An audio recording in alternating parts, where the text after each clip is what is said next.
I will take a few questions from the media here. Yes. Governor, do you address the reports that you're on a short list of candidates for the VP job that the Harris campaign has reached out to vet? Let me say this. Vice President Harris is an extraordinary nominee for our party, and she will be the 47th President of the United States. I'm gonna work my tail off. The Vice President now has an incredibly important and deeply personal decision to make, similar to the decision that then candidate Biden made when he chose her to be his running mate. A decision on who's best to partner, who's best to help lead the country forward, who's best to campaign with to ensure that we defeat Donald Trump and his extremism. The Vice President Harris, should make that decision free from any political pressure. It is her decision to make. She'll make it on the timeline that she so chooses, and she will, I assume, like she does every decision she makes, make it in the best interest of the American people. But Governor, you are on a short list. Can you tell us what it's like for you and your family to be there? I know we don't know what you're going to. I don't know what list I'm on. I'm just here in Shippensburg celebrating the incredible. I'm going to take my coat off because I feel like I'm going to be stuck up here for a while, and it's getting warm. I'm here celebrating the important work that we've done, the way that we have brought Democrats and Republicans together to accomplish something really meaningful, something that for 30 years the Commonwealth hasn't been able to do. So to answer your question, I'm focused on doing my work. I'm focused on the political task at hand, which is to defeat Donald Trump. Listen, Donald Trump brings chaos to everything he does. Think about it. I was Attorney General when he was president before. I spent more time with my team in court trying to protect people's rights because Donald Trump was trying to rip them away. Sadly, he was successful. He ripped away the rights of millions of women to be able to make decisions over their own body. And by the way, if he's returned to the White House, I'm sure he and Vance will try and pass a national ban. That's dangerous. Donald Trump has said he wants to take away health care from 1.2 million Pennsylvanians. He favors less freedom, not more. Kamala Harris, I've known her 20 years, just about 20 years. She is tough as nails. She doesn't suffer fools. Like me, she's been a prosecutor. She stood up for the rule of law, and she has always stood for the people.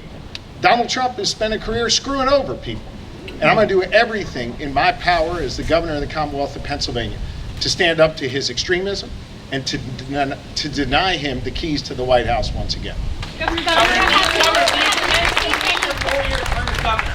I'm focused on doing my work. I'm here doing it, and that's all I'm focused on. Do you intend to complete your Governor, have you received or submitted any vetting materials for the Harris campaign? I have not.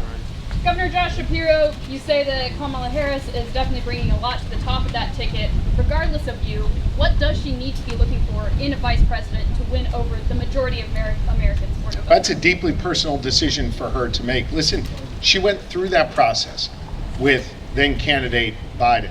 She has done that job incredibly well. She has served honorably as vice president, and she is absolutely ready to serve as president today, tomorrow, and well into the future. She will make a determination as to what she needs next to her, by her side, working with her every day to stand up for the American people and support them. Governor, given your proximity to the investigation regarding the assassination attempt on Donald Trump, do you have any comment on Secret Service Director Kimberly Sheetal stepping down today? I heard the news that she stepped down. It's the right thing to do. I mean, there were obviously incredible failures at the farm show in Butler. There are many investigations going on, and those investigations need to unearth where those failures were so that any protectee is ensured the absolute top level of protection going forward. That was a failure in Butler. Thank God the former president was not assassinated. Sadly, we lost one Pennsylvanian, Corey Comprador, who is an extraordinary man, someone I've gotten to know now through his wife and his daughters. I feel privileged that they have shared with me so much about the wonderful life he lived as a firefighter, as a churchgoer, as a community activist, and yes, as an avid supporter of the former president. Corey was engaged in civic life. That's a good thing. We should all be engaged in civic life.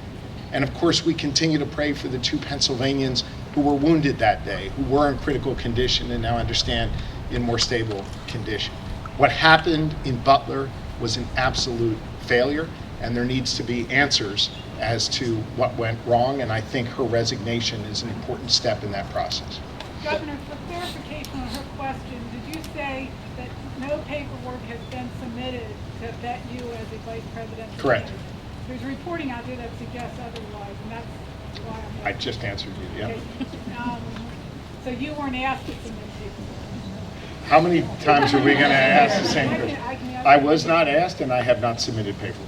Okay. Does that answer your question clearly? That question. And then regards to what you were. Y'all can jump in here anytime you want here. Come on, Dr. Shaw. Yes, With yes. regard to your comments that you made about getting stuff done, there was an ad that ran in the Washington Post as well as one that ran in the Milwaukee Journal Sentinel by the Commonwealth Foundation saying that you are the anti-DSD governor, and just wanted to let you respond. Oh, come on. Those folks have spent years and millions of dollars attacking me. They don't really have any credibility. Look, let's examine our record. I am literally the only governor in the nation with a divided legislature. And even with that, we've been able to pass historic criminal justice reform. Even with that, we've been able to now successfully pass 2 budgets that invest in public education at historic levels, that invest in public safety at historic levels, that finally put us on the map on economic development for the first time really in generations. We have managed, despite the political noise out there, to bring Democrats and Republicans together to get meaningful stuff done.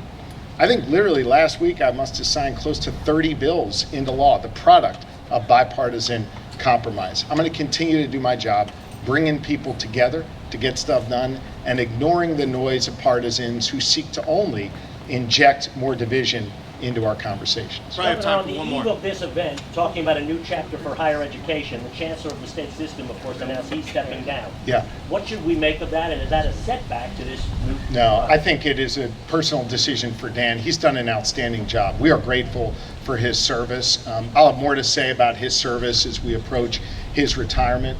I have all the confidence in the world that Cindy Shapiro will put together a process, and I believe it will be a national search process to bring in a new chancellor to lead us forward. But I'm really grateful to Dan for his leadership. He's done a really nice job. Governor, did the new State Board of Higher Ed accomplish what you wanted to get done? It sure did. It creates a level of coordination between the colleges and universities. It allows us to share data. It allows us to put a better product out there for students, to learn from one another, to not have our institutions competing with one another, but rather working collaboratively. This was both a collaborative process in the legislature to find the best ideas, and now I think we have the opportunity for great collaboration with our higher ed institutions going forward. Thank you all for being with us today at SHIP, okay? Thank you, everybody.